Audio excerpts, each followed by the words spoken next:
गरिबलाई खेद्ने होइन नि, गरिबी हटाउने हो। तर अब यो भनौँ भने नि तपाईँलाई थाहा छ, फलानु चुतिया माफिया ऋण तिर्न आफ्नो बाहिर बसेर भुकिया छन् यो घन्टेका भेडाहरूले।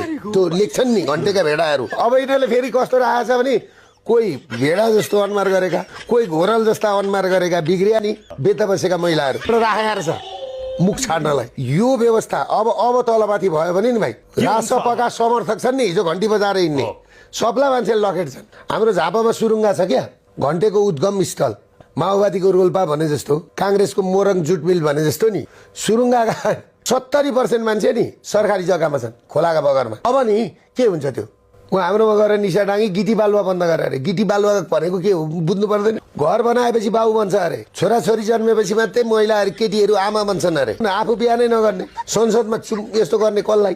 अनि सोसियल मिडिया यसरी चलाएर अनि हतियार चलाएर सेना देखाएर कहिलेसम्म सत्ता चलाउँछौ?